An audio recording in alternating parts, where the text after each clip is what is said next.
Sabe aquela história que a gente aprende na escola? Pois é, ela nem sempre conta tudo. Às vezes, os verdadeiros pioneiros, os primeiros a chegar, acabam esquecidos e as histórias deles ficam lá, guardadas em documentos antigos pegando poeira.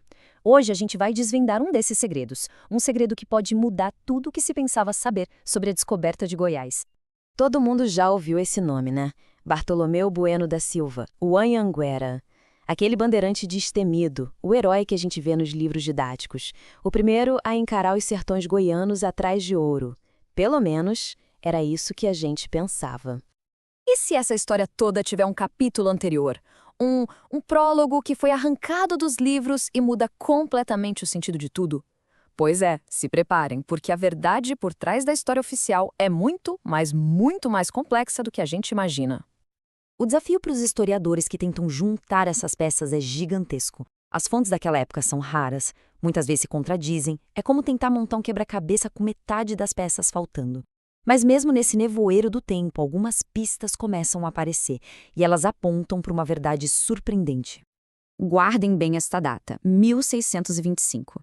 Isso é quase um século antes da famosa expedição do Anhanguera. É exatamente aqui, muito antes do que se imagina, que a nossa investigação de verdade começa.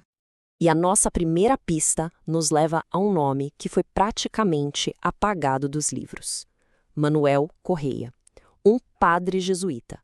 Ele é a peça-chave que começa a desmontar toda a história que nos contaram. A missão do padre Correia tinha uma dualidade fascinante.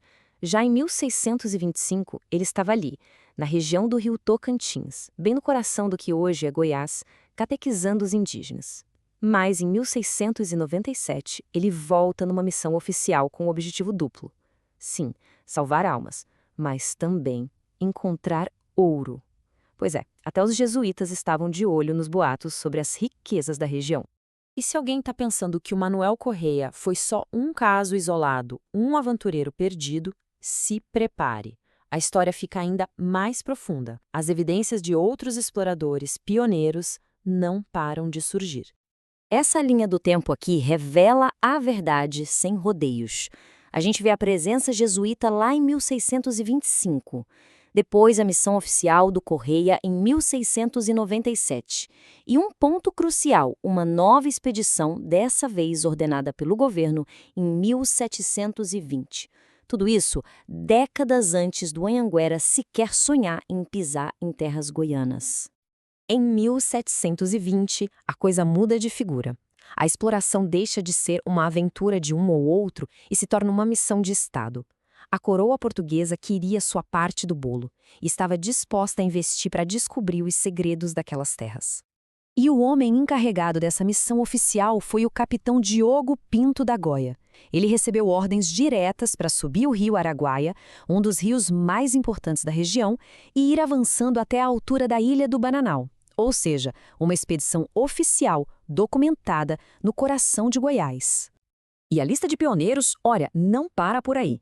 Historiadores importantes como J.M.P. Alencastre citam outros nomes: Gonçalo Paes, Manuel Brandão. Isso prova que a movimentação na região era muito maior do que a história oficial nos fez acreditar. Então, o ponto crucial é este aqui.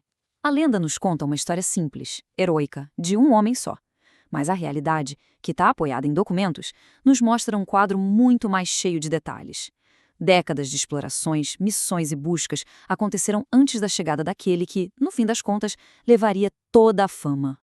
E para não deixar nenhuma sombra de dúvida, a própria fonte histórica é categórica.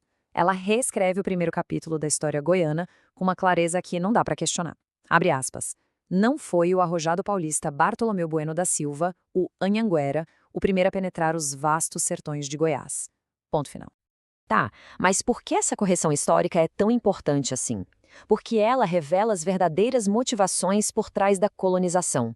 Não foi a aventura de um único herói, mas sim uma teia complexa de interesses.